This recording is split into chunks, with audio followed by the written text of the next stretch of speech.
Très bien, on va se lever. C'est l'heure pour la prédication de la parole. Nous allons lire un texte assez long dans le livre des Actes des Apôtres au chapitre 17. Actes des Apôtres au chapitre 17. Je vais lire à partir du verset 1er. Paul et Silas passèrent par Amphipolis et Apollonie, et ils arrivèrent à Thessalonique, où les Juifs avaient une synagogue. Paul y entra selon sa coutume, et pendant 3 sabbats, il discuta avec eux d'après les Écritures, expliquant et établissant que le Christ devait souffrir et ressusciter des morts. Et Jésus que je vous annonce, disait-il, c'est lui qui est le Christ. Quelques-uns d'entre eux furent persuadés et se joignirent à Paul et à Silas, ainsi qu'une grande multitude de Grecs craignant Dieu. Et beaucoup de femmes de qualité se joignirent également à eux. Verset 5. Mais les Juifs, jaloux, prirent avec eux quelques méchants hommes de la populace, provoquèrent des attroupements et répandirent l'agitation dans la ville. Ils se portèrent à la maison de Jason et ils cherchèrent Paul et Silas pour les amener vers le peuple. Ne les ayant pas trouvés, ils traînèrent Jason et quelques frères devant les magistrats de la ville en criant « Ces gens qui ont bouleversé le monde sont aussi venus ici et Jason les a reçus. Ils agissent tous contre les édits de César, disant qu'il y a un autre roi, Jésus. » Par ces paroles, ils émurent la foule et les magistrats, qui ne laissèrent aller Jason et les autres qu'après avoir obtenu d'eux une caution. Aussitôt les frères firent partir de nuit Paul et Silas pour Bérée, et lorsqu'ils furent arrivés, ils entrèrent dans la synagogue des Juifs. Amen, amen, amen. Vous pouvez vous asseoir. Le titre du message ce matin, c'est « Tout pour la gloire de Dieu ». Amen. Il y a des gens qui sont d'accord avec moi. Tout pour la gloire de Dieu. Parce que nous avons beaucoup d'attentes. Comme êtres humains, nous avons beaucoup d'attentes envers Dieu. Oh, que Dieu fasse ceci pour moi. Que Dieu me donne cela. Que Dieu fasse ceci pour moi. Nous avons beaucoup d'attentes. Nous attendons beaucoup de lui. Bénis-moi, bénis-moi, bénis-moi. Mais nous oublions. C'est une tendance que nous avons. Nous oublions que Dieu a aussi des attentes vis-à-vis de nous. Il a aussi des attentes vis-à-vis de nous. Et l'attente, la plus grande attente que Dieu a, c'est que nous puissions vivre pour sa gloire. Et c'est difficile. Parce qu'il y a des tiraillements dans ce monde. Nous sommes tirés à gauche, nous sommes tirés à droite. Mais ce que Dieu attend de nous, c'est que nous puissions vivre pour sa gloire. Vivre pour sa gloire. Maintenant, les textes qui sont relatés dans... les faits qui sont relatés dans ce texte se passent lors du 2e voyage de Paul. Il a fait 3 voyages missionnaires. Il a fait le 2e voyage de Paul ici. C'est un voyage où Paul a connu beaucoup d'épreuves. Juste vous rappeler quelque chose ici, c'est que il était très proche d'un de ses compagnons de ministère que vous connaissez sous le nom de Barnabas. Ils étaient très très proches. Barnabas a joué un rôle important pour encourager Paul au moment où il a commencé son ministère. Et donc ils étaient très très proches, mais il est arrivé qu'ils soient obligés de se séparer. Ils se sont séparés parce qu'ils étaient à Antioche, et c'était difficile de se séparer. Ils se sont séparés suite à un vif dissentiment, nous dit le livre des Actes au chapitre 15. Il y a eu un vif dissentiment, un vif désaccord entre les deux, entre Paul et Barnabas. C'était un cas difficile, c'était une épreuve pour eux. Mais Dieu est bon parce que ils se sont pas arrêtés là, ils n'ont pas dit que nous arrêtons notre course là.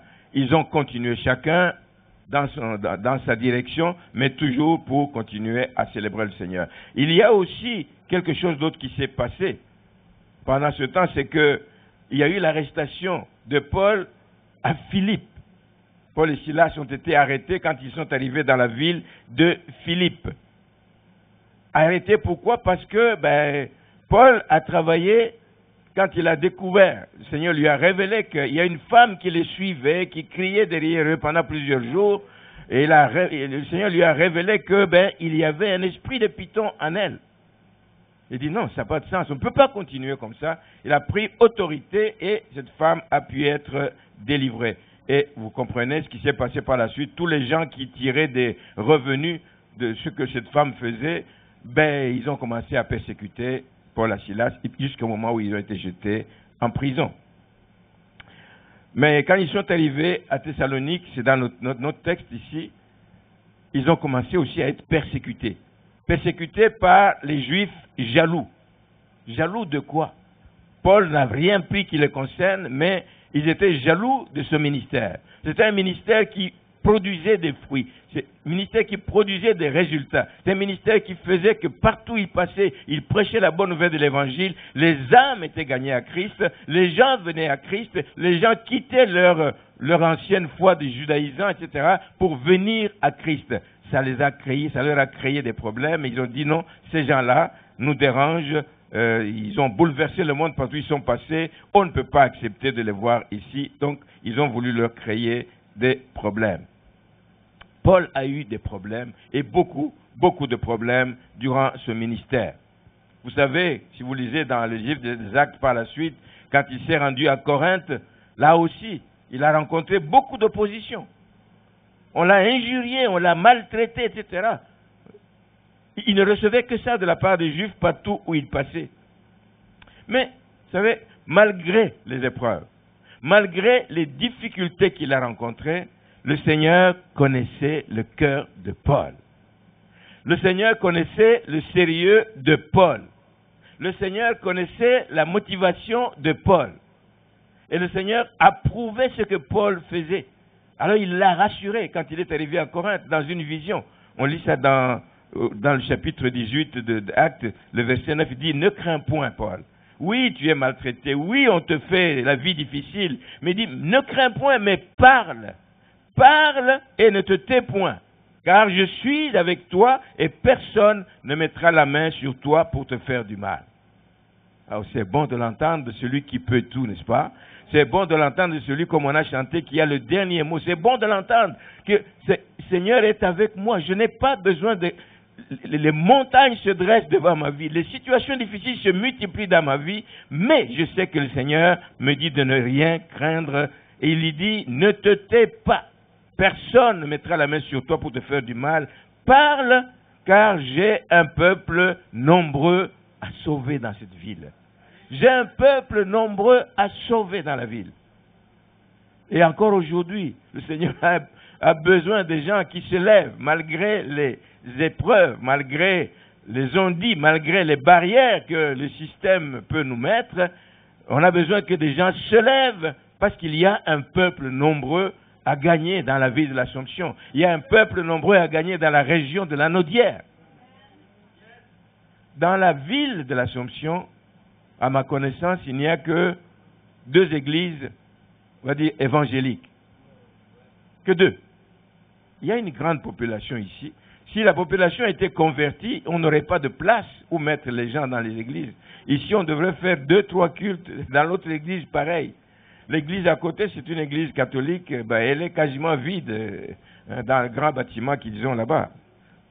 Mais le Seigneur a besoin d'hommes et de femmes qui se lèvent et qui travaillent pour que la gloire de Dieu éclate et se manifeste.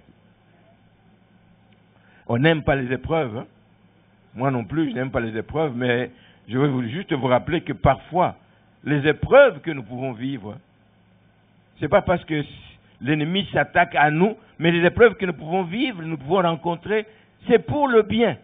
C'est parce que le Seigneur nous envoie pour le bien de quelqu'un, pour le bien d'un pays, pour le bien d'une ville, pour le bien d'une famille, pour le salut de quelqu'un.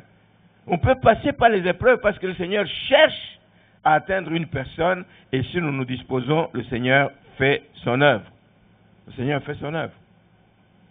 L'épreuve qu'il y a eu, le problème qu'il y a eu entre Paul et Barnabas, vous savez c'était quoi? C'était à cause de Jean-Marc, Marc le neveu à Barnabas. Marc, c'est un jeune homme qui les avait accompagnés lors de leur premier voyage missionnaire. Mais comme il les avait abandonnés en cours de route, Paul ne voulait plus refaire le deuxième voyage avec ce jeune homme. Il le considérait comme irresponsable. Alors, un insiste et dit, non, il faut qu'on parte avec lui. Moi, je sens que ce garçon, Dieu va l'utiliser. Il a besoin d'être encadré, il a besoin d'être avec nous. Paul a décidé, non, il ne viendra pas avec nous. C'est là le vif du sentiment, c'est là qu'ils se sont séparés, ils sont partis. Mais c'était pour le bien, c'est une épreuve dans leur vie. Des gens qui étaient habitués à travailler ensemble, ils se sont dit, mais qu'est-ce qui nous arrive? Mais c'était pour le bien. Il fallait absolument qu'il y ait cette division pour que Marc puisse pouvoir suivre et partir avec Barnabas dans une autre direction. Et la suite, vous la connaissez, il est devenu un grand évangéliste par la suite. C'est pour le bien de quelqu'un d'autre. Tu peux vivre des choses difficiles, parce que le Seigneur t'envoie quelque part pour que tu puisses sauver quelqu'un d'autre. Ici aussi, Paul a vécu des problèmes parce qu'il y avait un peuple nombreux donc à sauvegarder, à sauver dans la ville de Corinthe. Maintenant, ceux qui comprennent cela, que je peux vivre des épreuves pour que la gloire de Dieu éclate, ces gens-là ne vont pas abandonner la course, peu importe les difficultés qu'ils rencontrent. Ils ne vont pas abandonner la course, mais ils voudront simplement que la volonté de Dieu se fasse. Ils vont donc laisser leur volonté à côté. Que non pas ma volonté, mais que la volonté de Dieu se fasse. Jésus l'a dit lui-même quand il était à Gethsémani, quand il a vu la coupe il demandait, Père, est-ce que tu peux éloigner cette coupe de moi? Il dit, toutefois, non pas ma volonté, mais que ta volonté se fasse. Même si c'est difficile, acceptons que la volonté de Dieu se fasse et que la nôtre soit mise de côté. Acceptons que ce soit la gloire de Dieu qui prime surtout. Acceptons de souffrir pour que la gloire de Dieu se manifeste. Amen. C'est ce qui a poussé d'ailleurs l'apôtre Paul à déclarer une belle déclaration qu'on connaît tous dans l'épître aux Philippiens au chapitre 1er, le verset 20. Il parle de sa ferme attente. Lui, il avait une attente ferme. Et son espérance était qu'il n'aura honte de rien, mais que Christ sera glorifié dans son corps avec une pleine assurance, soit par sa vie, soit que je vive, soit que je meure. Parce que pour lui, Christ était le centre de sa vie. Christ est ma vie et la mort, mais même un gain. Je souhaite qu'on arrive à une telle position. Je souhaite qu'on arrive à une telle attitude pour que la gloire de Dieu éclate. Maintenant, les épreuves viendront toujours parce que vous ne devez pas oublier que nous avons toujours un ennemi mortel qui ne nous laissera jamais en paix. Tant que nous sommes ici-bas, l'ennemi est sur nos trousses, l'ennemi est derrière nous pour vouloir nous arrêter, pour nous faire du mal. Mais autant nous avons un ennemi mortel qui nous poursuit, autant vous ne devez pas oublier que nous avons un défenseur, mais un défenseur de taille, parce qu'il est le tout-puissant sauveur. Il est avec nous, il n'abandonne jamais les siens, ceux qui n'ont pas d'autre motivation que de donner gloire à Dieu. Dieu ne vous abandonnera pas si la seule motivation qui vous pousse à servir, à chanter, à sortir, à bénir, à faire qu'est-ce que vous faites dans la maison de Dieu, si votre motivation est pour donner la gloire à Dieu, le Seigneur ne vous abandonnera jamais. Jamais, tenez-le-vous pour dit. Et Paul, vous savez, malgré toutes les menaces qu'il y a eu dans la ville de Corinthe, il est resté dans la ville pendant 1 année entière et 6 mois, 1 année et demie, en train de prêcher. Pensez-vous qu'on lui a laissé la paix? Non, il a continué à être combattu, mais il le faisait parce qu'il savait qui était avec lui. Avec lui, nous sommes capables de faire des exploits. Et nous les ferons si nous lui donnons toute la gloire qu'il mérite. Il y a eu beaucoup de conversions, il y a eu beaucoup de baptêmes dans la ville. Si il y a quelque chose à retenir de cet épisode de la vie de Paul, retenez que la différence entre ceux qui achèvent la course, la différence entre ceux qui vont jusqu'au bout La différence avec ceux qui se retirent réside dans la motivation qui nous anime. Et je souhaite vraiment ce matin que nous puissions tous examiner pourquoi je suis à Christ, pourquoi je vais à l'église, pourquoi je sers, pourquoi je chante, pourquoi je nettoie le temple, ce que vous faites, tout ce que vous faites, pourquoi est-ce que je le fais? Est-ce qu'il y a une bonne motivation? Est-ce qu'il y a une motivation pure derrière tout ce que nous faisons? C'est une question à laquelle je laisse chacun de vous.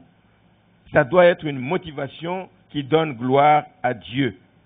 Assurez-vous que ce que vous faites, l'engagement que vous avez pris de servir dans tel ou tel secteur de l'Église, que c'est pour donner gloire à Dieu, mais pas pour notre intérêt.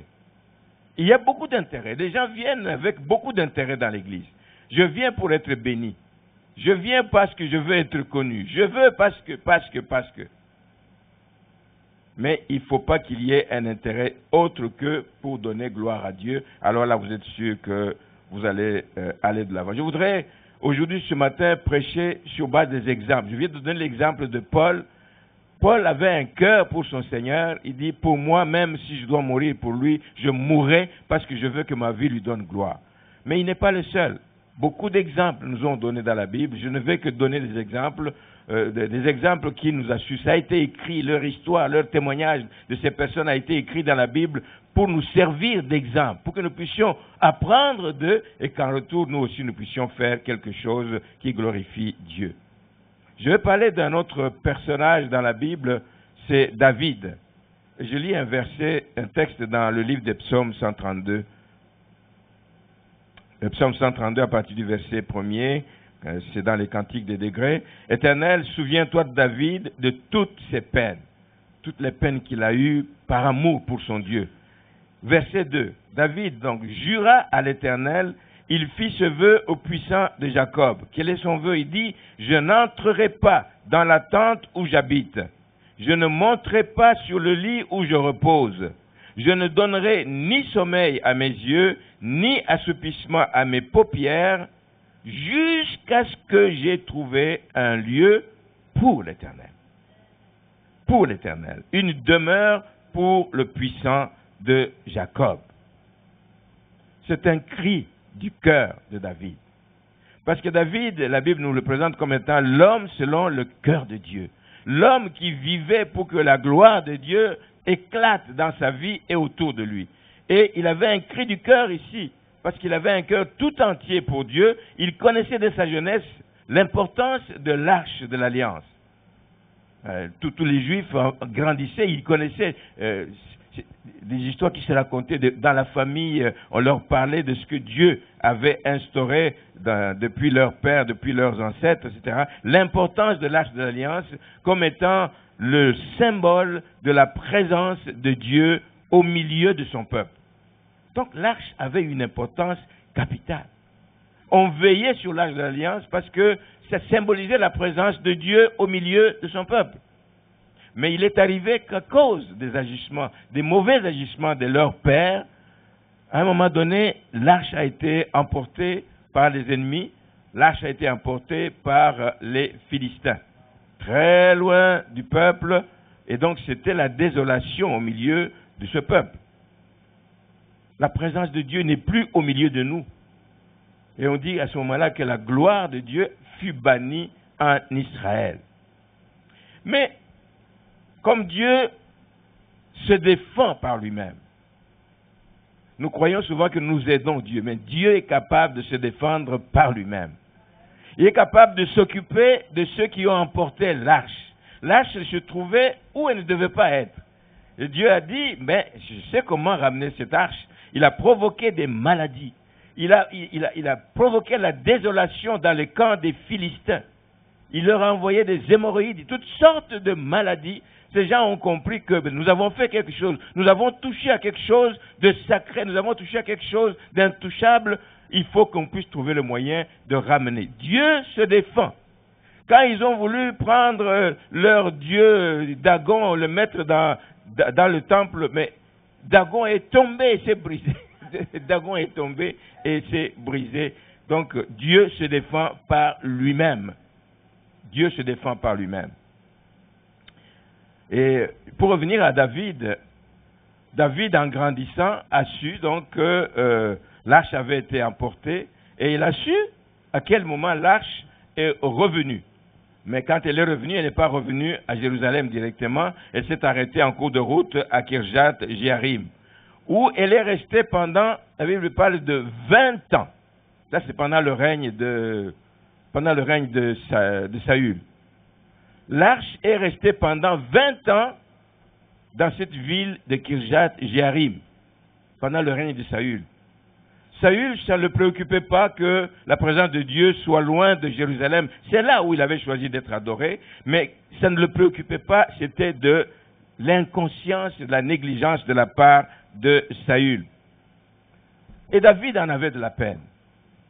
Mais ce n'est pas lui qui était le roi à ce moment-là qui régnait. Et donc David en avait de la peine et il se préoccupait de ramener un jour l'arche à Jérusalem.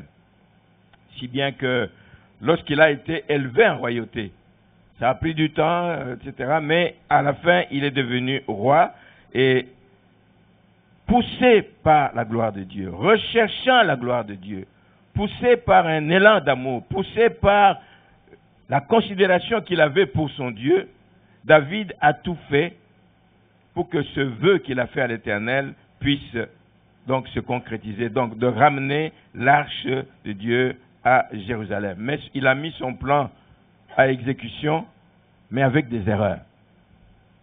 Quand on est distrait parfois, on commet des erreurs. Malgré les bonnes intentions qu'on peut avoir, des fois on peut commettre des erreurs. L'erreur qu'il a commise en mettant son plan à exécution, c'est que d'abord il a ramené l'arche sur un char. Il pensait bien faire, comme les Philistins l'avaient fait. Ils ont mis ça sur un char en or et tout. Et lui il a dit, j'amène ça sur un char neuf, pensant que de cette façon, il honorait Dieu.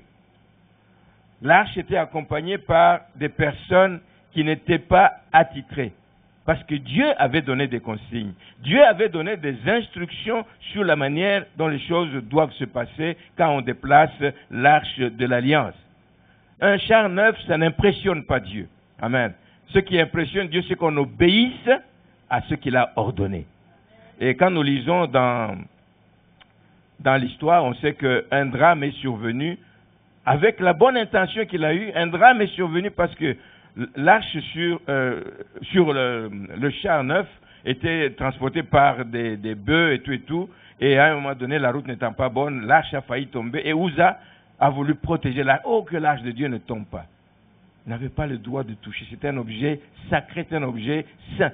Il n'était pas attitré pour toucher l'arche et immédiatement, il est mort. Il a perdu la vie en touchant juste l'arche qu'il y avait. La bonne intention était là, mais tu fais des choses qui sont contraires à la volonté de Dieu, et Dieu est strict dans ce qu'il dit. Donc David, voyant ça, a eu peur d'accueillir l'arche, et l'arche est restée plutôt chez Obed-Édom, qui l'a accueilli chez lui, et la Bible nous dit, quand vous lisez l'histoire, qu'il a été béni plus que béni.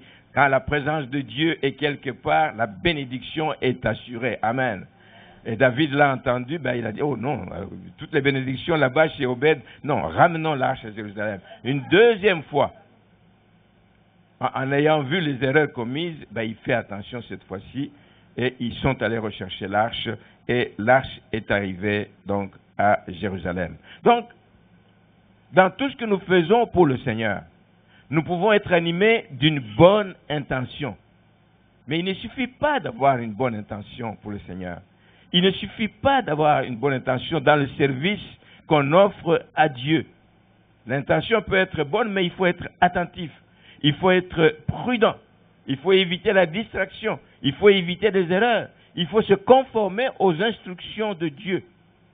Comme j'ai dit, l'arche faisait partie des choses sacrées, des choses saintes. Quand vous lisez dans le livre des Nombres, les consignes qui avaient été données, d'abord il est dit dans le livre des Nombres, chapitre 7, le verset 9, que l'arche devait toujours être portée sur les épaules, pas sur un char.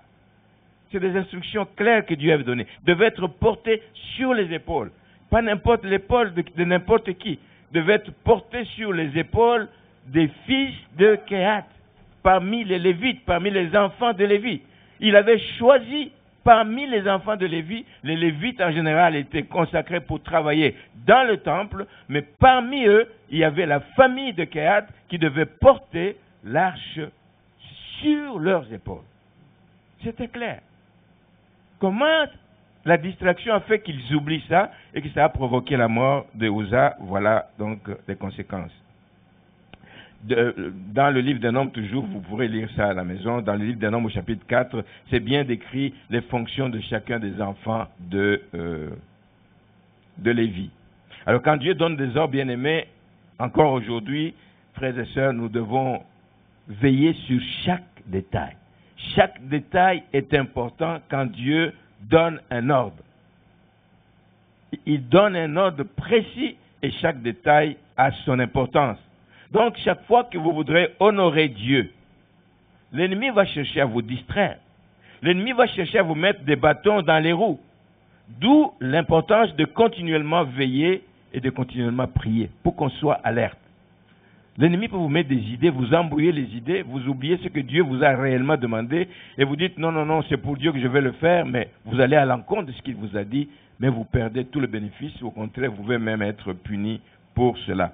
N'oubliez pas que nous avons un ennemi. Je l'ai dit, il ne se fatigue pas. Il est toujours à nos trousses. Il est toujours aux aguets, comme l'apôtre Pierre le dit, qu'il rôde. Quelqu'un qui rôde, c'est qu'il cherche une occasion pour te faire tomber. Il cherche une occasion pour t'atteindre. Il cherche une occasion pour t'attaquer. L'ennemi est comme ça. Nous devons veiller et nous devons prier parce qu'il rôde, cherchant qui va décourager. Vous êtes venus avec de bonnes intentions dans l'église, mais l'ennemi peut vous décourager avec un petit détail de rien du tout. L'ennemi peut vous décourager, vous dites, non, je ne suis pas à la bonne place. Non. L'ennemi agit comme ça. L'ennemi cherche qui va décourager, qui il va pouvoir dévorer, nous dit l'apôtre Pierre. Ça, c'est pour David. David avait un cœur pour Dieu. David voulait faire des choses proprement. David voulait donner gloire à Dieu dans tout ce qu'il fait, mais il devait faire attention à la manière dont il le faisait. Je vais prendre un dernier exemple, c'est une histoire sur laquelle j'ai parlé beaucoup ces derniers temps, c'est l'histoire de Daniel et ses compagnons. Donc, c'est tiré de l'histoire de Daniel et ses 3 compagnons. Ça nous montre d'emblée que Dieu ne néglige personne. Tout à l'heure, quand je parlais des jeunes enfants, Dieu ne néglige personne. Dieu compte sur ses enfants, parce qu'il sait que demain, il sortira parmi eux des prédicateurs, des évangélistes, etc., des pasteurs. Dieu ne néglige personne. Toute personne a de la considération aux yeux de Dieu. Il ne néglige personne et dans le cas de Daniel, il va se servir de 3 jeunes gens. 3 jeunes gens, d'autres personnes pouvaient négliger comme ça, mais Dieu savait ce qui allait se passer dans la vie de ces jeunes gens. Dieu savait comment sa gloire allait éclater à travers la vie de ces jeunes gens. Dieu le savait et il ne néglige personne. Et il va se servir vraiment de ces jeunes gens qui sont venus de Juda, qui ont été amenés à Babylone, etc. Mais il va s'en servir pour faire éclater sa gloire. Par contre, quand le roi Nebuchadnezzar les a amenés, mais lui, le but pour lequel il les a amenés était tout à fait différent. C'était pour couper ses enfants de leurs racines. Mais c'était pour leur inculquer les racines du pays d'accueil, donc un pays païen. Faire comme un lavage de cerveau, nettoyer et puis leur inculquer de nouvelles valeurs, de nouvelles façons de voir les choses. Mais le roi, lui, veut les couper de leurs racines et il veut les former à la culture du pays. Mais ces jeunes gens étaient fermes sur les bases qu'ils ont reçues dans la famille. Voilà pourquoi nous disons, il faut investir des valeurs spirituelles dans la vie des enfants dès leur bas âge. La Bible dit même quand ils grandissent, même s'il arrive qu'ils s'en détournent pour un petit temps, mais ils vont revenir parce que c'est une semence qui ne périt pas, qui ne pourrit pas. Amen. Donc, ils avaient reçu des valeurs, ces jeunes gens, de leur famille, ils les ont emportées et ils étaient fermes. Ils ne voulaient en aucune manière abandonner donc les bases reçues de leur famille. Alors, ils vont tout faire. Ils vont tout faire pour éviter toute compromission. Éviter toute compromission. Mais ils vont le faire. Éviter toute compromission et tout ce qui peut les entraîner à déshonorer le Dieu d'Israël. Ça, ils vont tout faire. Ça s'appelle la fermeté de Daniel et de ses compagnons. Et c'est ce que nous devrions avoir nous-mêmes. La fermeté de Daniel et de ses compagnons. Amen. Alors, ils vont passer par une série d'épreuves. Ils vont passer par une série d'épreuves où ils vont réellement révéler leur motivation à donner gloire à Dieu. Ils vont passer par une série d'épreuves, mais ils vont vaincre parce qu'ils ne sont pas seuls, parce qu'ils sont avec Dieu. Qu'est-ce que le roi fait? Il leur donne le privilège de manger à sa table, partager les mets du roi. Il considère que c'est un privilège.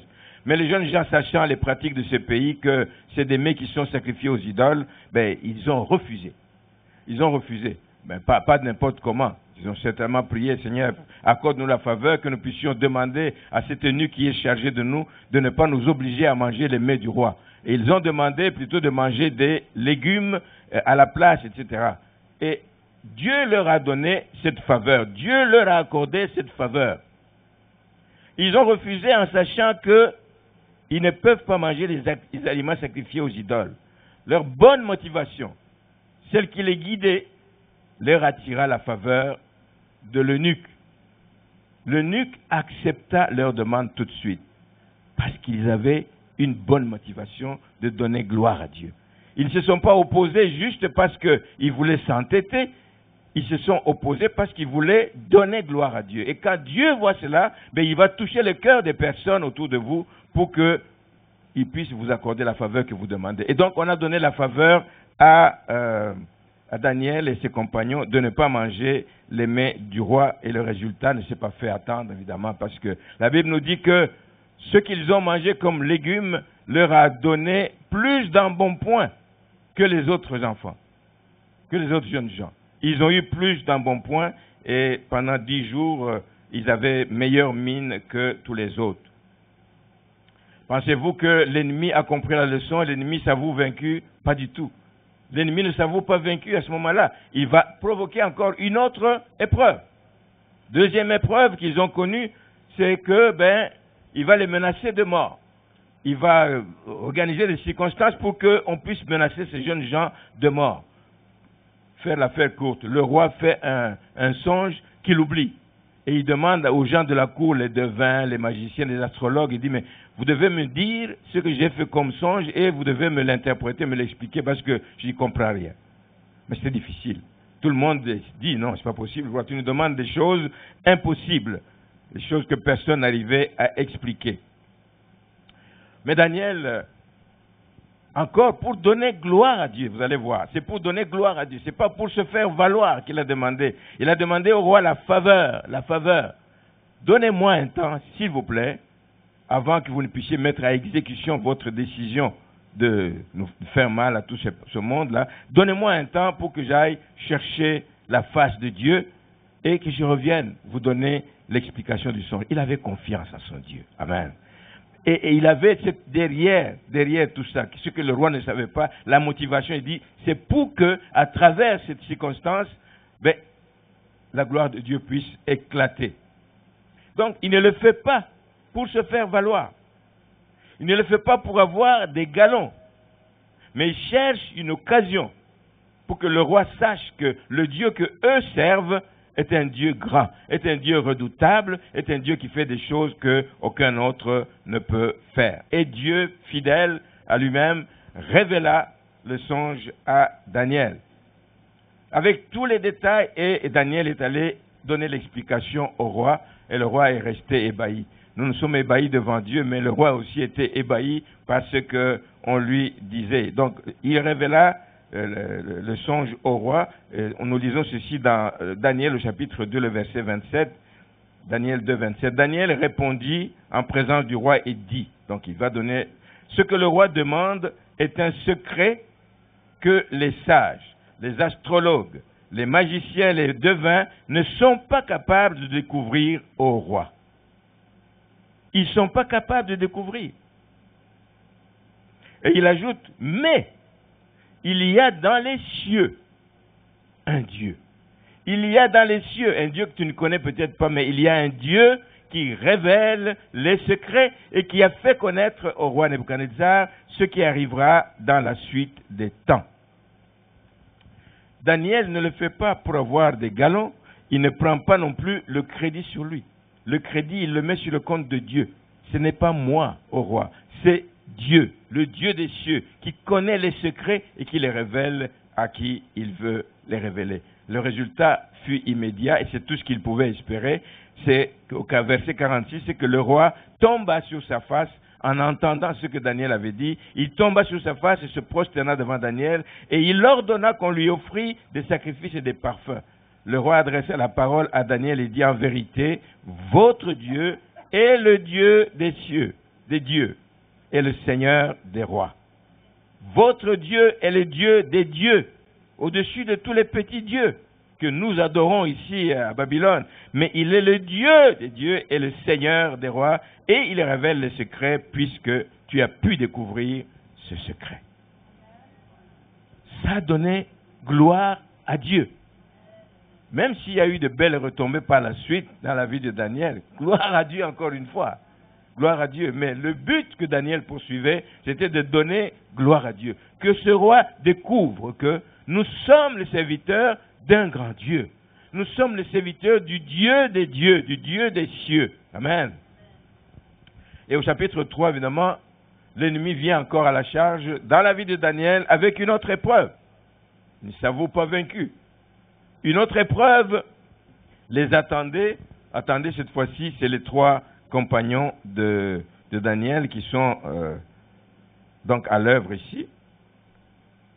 Qu'est-ce qu'il a fait l'ennemi? Il a endurci le cœur du roi. Il voit qu'il règne, il voit que son empire s'accroît et la puissance est toujours là. Il devient arrogant. Il devient arrogant et dit, avec le conseil des gens, et ça je vous dis de faire attention aux gens qui vous entourent.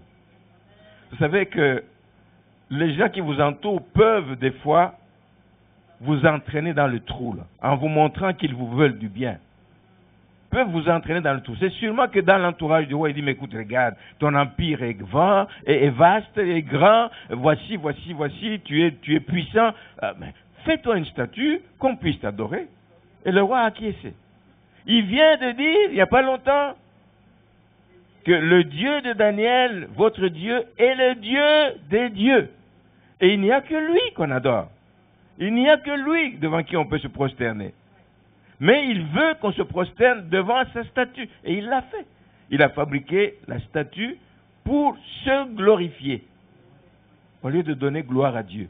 Donnez gloire à Dieu qui vous a élevé, qui vous a donné un grand empire. Donnez gloire à Dieu qui vous permet de rayonner à la face du monde. Donnez gloire à Dieu pour tous les bienfaits qu'il fait dans votre vie, dans votre famille.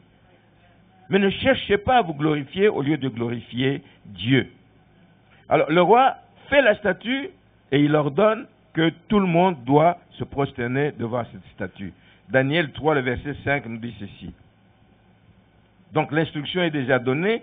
Au moment où vous entendrez le son de la trompette, du chalumeau, et je passe toute une série d'instruments, et de toutes sortes d'instruments de musique, vous vous prosternerez et vous adorerez la statue d'or qu'a élevée le roi Nebuchadnezzar. Verset 6. Quiconque ne se prosternera pas et n'adorera pas sera jeté à l'instant même au milieu d'une fournaise ardente. Quelle épreuve! Quelle épreuve! Ce n'est pas une fournaise ardente imaginaire. C'est une fournaise ardente qui existait. Et qu'on a dit, on va commencer à la chauffer devant vous pour que vous puissiez comprendre que vous devez vous soumettre à cet ordre. Ce qui est arrivé, c'est que ces jeunes gens savaient, de par les commandements que Dieu a donnés à Moïse, de par la loi, ils savaient qu'on ne se prosterne pas devant des statues. Et encore moins devant un homme. On ne se prosterne pas devant des statues. Dans le livre d'Exode, il leur est dit ceci. Verset 24, Exode 23, 24, tu ne te prosterneras point devant leur Dieu et tu ne les serviras point. Tu n'imiteras point ces peuples dans leur conduite, mais tu les détruiras et tu briseras leur statut. Bon, c'est pas le but de ces jeunes gens, c'était pas d'aller briser la statue, c'est au moins de s'opposer à ne pas aller s'agenouiller comme on leur donnait de le faire. Donc, ils refusèrent. Ils refusèrent de se soumettre en sachant le risque qui pèse sur eux. Ils refusent de se soumettre aux ordres du roi. Et le roi revient à la charge. Il dit, mais vous êtes sûr? Regardez ce qui vous attend. Réfléchissez bien. Il insiste, il revient à la charge. Mais pas du tout. Ils sont restés inébranlables, fermes dans leur position, comme nous devrions l'être nous-mêmes dans les engagements que nous prenons vis-à-vis du Seigneur. Être ferme malgré les sollicitations de l'ennemi. Être ferme malgré que nous passons par un temps difficile. Les lendemains ne sont pas assurés, mais j'ai pris l'engagement de le faire. Je le fais, Seigneur, parce que je te fais confiance. Donc, ils refusent de se soumettre et ils sont restés inébranlables malgré cette menace. Pourquoi? Ils avaient confiance en Dieu. Ils savaient et ils l'ont dit, ô roi, notre Dieu peut nous délivrer de cette fournaise. C'est de la folie. La foi comme ça, c'est de la folie. D'imaginer qu'on peut te jeter dans une fournaise et que Dieu te sauve de là, c'est difficile à croire par le raisonnement humain comme ça. C'est difficile à croire. Mais ils disent, notre Dieu peut nous délivrer de cette fournaise. Frères et sœurs, et il l'a fait. Quand on a une bonne motivation, mais une motivation qui est basée sur la confiance que vous placez en Dieu. Une motivation qui n'est pas basée sur vos capacités, qui n'est pas basée sur vos relations, mais une motivation qui est placée dans la confiance en Dieu. Ce qui va arriver, c'est que la peur que l'on vous fait, la peur que les yeux peuvent avoir le feu là qui est mis, chauffer cette fois plus, la peur va céder la place à la foi. La peur va céder la place. C'est la foi qui va grandir. Parce que cette foi vient de la confiance que vous mettez en votre Dieu. Il dit, peu importe, chauffez 7 fois, achetez ou 1000 fois, mais nous n'avons pas peur de ce feu-là, mais nous n'allons pas nous soumettre, je veux dire, à votre ordre de nous agenouiller devant cette statue. Et la peur va céder certainement la place à la foi, et la foi va aller en augmentant face au danger. Il faut l'avoir vécu une fois pour pouvoir le refaire une autre fois, parce qu'on connaît Dieu. On a déjà une expérience avec Dieu, et à ce moment-là, on peut le faire. Frères et sœurs, ayons donc toujours une bonne motivation. Ayons toujours une bonne motivation dans ce que nous faisons. Ce qui est arrivé, c'est que le roi les a jetés, comme promis, il les a jetés malgré lui. Il aimait bien ces jeunes gens, mais il les a jetés dans la fournaise, et il s'est rendu une fois de plus compte que ce même Dieu qui a fait des exploits auparavant est capable d'en faire, et il l'a fait. Le Dieu des cieux existe, il s'aperçoit de nouveau que le Dieu des cieux existe et qu'il honore la foi de ceux qui se confient à lui. Amen. Puis si vous confiez en Dieu, vous allez voir sa gloire se manifester dans votre vie. Voici ce que le roi a déclaré. C'est toujours étonnant d'entendre cette personne qui était arrogante, cette personne qui menace tout le monde autour de lui. Je vais vous tuer dans la menace de mort qu'il a faite à tous ces astrologues. Je vais vous tuer tous parce que vous ne faites pas ce que je veux. Mais il va donc déclarer ceci au verset 28 du chapitre 3 de Daniel. Nebuchadnezzar prit la parole et dit, béni soit le Dieu de Shadrach, de Meshach et d'Abednego. Il dit, mais les gars, vous avez un Dieu puissant. Oui, parce qu'il n'a pas dormi. Il jetait des gens innocents, etc., mais qui avaient fait du bon travail, tu appréciais, tu les avais donné des postes de responsabilité là-bas, mais tu les jettes dans la fournaise, et puis tu te lèves la nuit pour aller voir, le matin pour aller voir, est-ce qu'ils sont morts, il arrive là-bas, il regarde, il les voit. Il les voit, ils sont en train de marcher au milieu du feu. Non seulement qu'il les voit, il dit, mais il y a même une 4e personne qui ressemble au Fils de Dieu. Le miracle de Dieu, amen. Le miracle de Dieu vis-à-vis de ceux qui l'honorent. Vis-à-vis, c'est difficile, bien-aimé, de vouloir donner gloire à Dieu dans les moindres détails de notre vie, mais ça doit être ça l'objectif de notre vie. C'est un combat de tous les jours et de tous les instants, mais il faut se battre, et il faut se battre jusqu'au bout. Amen. Il les a vus, et il déclare « Béni soit le Dieu de Shadrach, de Meshach et d'Abednego, lequel a envoyé son ange et délivré ses serviteurs qui ont eu confiance en lui et qui ont violé l'ordre du roi. » Il reconnaît qu'ils ont violé l'ordre du roi et livré leur corps plutôt que de servir et d'adorer aucun autre Dieu que leur Dieu. Il est devenu prédicateur quasiment. Parce que ces paroles ici, il ne l'a pas dit ces paroles seulement à Meshach, Abednego et Shadrach. Il a dit à tous ceux qui l'entendaient, il dit, mais vous savez quoi? Béni soit leur Dieu, parce qu'il est puissant, il fait des choses extraordinaires. Ils ont choisi de livrer leur corps plutôt que de servir et d'adorer un autre Dieu que leur Dieu. La fermeté. Alors il dit, voici maintenant l'ordre que je donne, tout homme, à quelque peuple, nation ou langue qu'il appartienne, qui parlera mal du Dieu de Shadrach, de Meshach et d'Abednego, sera mis en pièces et sa maison sera réduite en état d'immondice, parce qu'il n'y a aucun autre Dieu qui puisse délivrer comme lui. Quand on donne gloire à Dieu, on le découvre sous des aspects qu'on n'a jamais imaginés. Pensez-vous que quand les jeunes gens sont allés là-dedans, ils savaient ce qui allait leur arriver? Non, ils ne savaient pas. Ils disent, bon, mais même s'il ne veut pas nous délivrer, nous l'aurons honoré quand même. Mais nous croyons, nous avons foi qu'il va le faire parce qu'il voit notre cœur, il voit que c'est pour sa gloire que nous le faisons. Ce n'est pas pour chercher un bénéfice quelconque. Je vais terminer avec ceci. À la lumière de ces trois exemples que nous venons de voir, que nous venons de parcourir, on peut dire que, et la vie de David, et la vie des quatre jeunes, incluant Daniel, 3 jeunes gens et plus Daniel, et la vie de Paul, leur vie ont contribué grandement au rayonnement de la gloire de Dieu dans leur génération. Pas seulement dans leur génération, parce qu'aujourd'hui, quand nous lisons leur histoire, quand nous méditons l'histoire de ces personnages, et il y en a d'autres, quand nous voyons comment Dieu est derrière ceux qui se confient en lui et ceux qui veulent lui donner gloire et honneur, ça nous apprend à nous aussi à nous surpasser. Ça nous apprend, nous aussi, à prendre des risques pour Dieu. Ça nous apprend, nous aussi, à nous accrocher, même quand il y a des dangers qui pèsent sur nous, mais à nous accrocher sur Dieu parce que nous avons confiance en ce Dieu. Donc, ça a donné gloire à Dieu dans leur génération et dans les siècles qui ont suivi. Et je voudrais que, justement, chacun de nous puisse imaginer un peu l'impact que les enfants de Dieu nous pourrions avoir dans ce siècle présent. Pas parce que nous sommes nombreux, non, nous ne sommes pas nombreux. Mais ce n'est pas le nombre qui compte.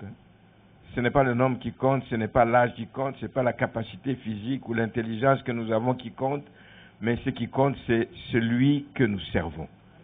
Celui qui est derrière nous pour nous baquer, pour justifier que nous sommes véritablement des serviteurs et des servantes de Dieu. Imaginez que l'impact que nous pourrions avoir dans le monde si notre seule motivation était de glorifier Dieu. Quand nous nous engageons dans l'Église, si notre seule motivation est de glorifier Dieu, imaginez l'impact que nous allons avoir dans l'Église. Imaginez l'impact que nous allons avoir dans la ville où le Seigneur nous a placés. Imaginez l'impact que nous allons avoir dans nos familles, dans nos quartiers, au travail, partout où nous sommes, si nous faisons tout pour la gloire de Dieu. Et c'est peut-être là-dessus que je vais m'arrêter. Parce qu'il y aurait certainement, si nous faisons ainsi, il y aurait certainement moins de lutte d'influence. C'est dommage que ces choses arrivent au milieu des enfants de Dieu. Il y aurait moins de lutte d'influence. Si le but est de donner gloire à Dieu, il y aurait moins de chicanes. Si le but est de donner gloire à Dieu, il y aurait moins de gens qui voyagent sans raison d'une église à une autre. On m'a piqué, je m'en vais. Non. Nous avons vu que les épreuves peuvent servir à quelque chose dans la vie d'un enfant de Dieu. Amen. Quand Dieu est derrière ce qui t'arrive là-bas, et que tu arrives à supporter la chose, mais Dieu va se glorifier. Donc, nous aurions moins de voyageurs d'église à l'église, nous aurions moins de chrétiens qu'on appelle rétrogrades. Quand moi je suis venu ici à l'Assomption en 2005, un ami m'a dit, me prévient, il dit, Jean, oh là là, Tu sais où on t'envoie à l'Assomption? Plein de rétrogrades. J'ai dit, bon, c'est un encouragement que tu me donnes ou... Mais il y aurait moins de rétrogrades. Et je souhaite qu'il n'y en ait pas, qui soient issus de cette assemblée.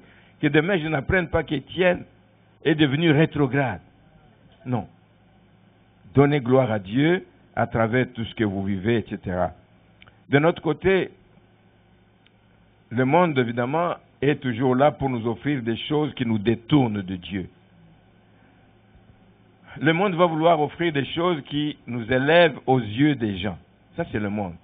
Hein, tu fais quelque chose et puis on te promet, voilà, on va publiciser ton nom, tu vas être connu comme musicien, comme chante, mais il faut que tu acceptes ceci. C'est toujours des conditions derrière, mais des conditions qui t'amènent parfois à sortir de ton confort d'un enfant de Dieu. Et tu dis, non, moi, comme enfant de Dieu, je ne peux pas faire ça. Mais regarde, il te fait miroiter les avantages. Le monde va continuer à offrir ces choses, même si nous faisons des efforts, nous devons faire attention. Donc, il va nous offrir des choses qui nous élèvent aux yeux des gens, mais la question que nous devons chaque fois nous poser, est-ce que cette élévation que l'on me propose, est-ce que cette élévation porte des fruits pour la gloire de Dieu? Est-ce que cette élévation porte des fruits juste pour moi? Parce que oui, je vais avoir plus d'argent, je vais avoir plus de renommée, mais est-ce que ça élève Dieu dans la société?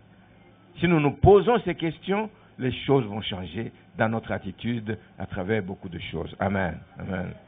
Alors il y a un danger qui guette aussi l'Église, et je termine avec ça. Je le dis pas parce que je parle à quelqu'un ici, mais je vois des choses qui se passent dans les églises de façon générale, où vous trouvez par exemple un bon pasteur, pendant des années, c'est un bon pasteur qui prêche bien, un bon pasteur qui a un cœur de berger dans l'assemblée, mais comme je disais au milieu de mon message, les membres de l'église commencent à vouloir l'élever là. Hein? Mais tu es bon, tu es le meilleur dans la ville, tu es je ne sais pas quoi. Tu es bon, tu es notre pasteur, as-tu vu, etc. Ils vont créer un site, ils vont publiciser, ils vont faire des choses pour élever leur pasteur. Si le pasteur ne prend garde, il est en train de creuser sa propre tombe. Il est en train de creuser. On l'a vu plusieurs qui ont bien commencé, qui ont mal fini, parce qu'ils finissent par se prendre pour des petits dieux. Ils finissent par se considérer. Ils suivent ce que les membres de leur propre église, qui le font apparemment pour son bien, mais en réalité, ce n'est pas pour son bien. Ça ne donne pas gloire à Dieu d'élever un homme qui veut se mettre à un niveau où il est presque adulé. Ça ne donne absolument rien. Ça ne fait pas avancer l'œuvre de Dieu. Ça fait gonfler la tête de la personne, mais Dieu n'est pas glorifié à travers ces choses. C'est ce que l'apôtre... le prophète Ésaïe a dit dans le chapitre 48 que Dieu ne donnera pas sa gloire à un autre. Mais nous voulons prendre ce qui revient à Dieu comme gloire, mais nous voulons l'accaparer pour que nous soyons élevés. Dieu ne donnera pas sa gloire à un autre. Il y a là un piège que nous devons éviter. Je termine comme j'ai commencé. Nous avons beaucoup de choses. Nous avons beaucoup de choses que nous attendons de Dieu, mais Dieu attend aussi des choses de nous, de notre vie. Alors puissions-nous travailler de façon à ce que Dieu puisse être élevé, que Dieu puisse être magnifié dans tout ce que nous faisons. Amen. Amen. On va s'incliner dans un moment de prière et demander que le Seigneur nous aide. Que le Seigneur nous aide, vraiment. On a besoin de l'aide du Seigneur. Nous pouvons être animés de bonne volonté, mais ça ne suffit pas s'il ne vient pas à notre secours. Parce que l'ennemi va travailler pour nous arrêter dans ce que nous voulons faire, mais nous avons besoin de l'aide du Seigneur.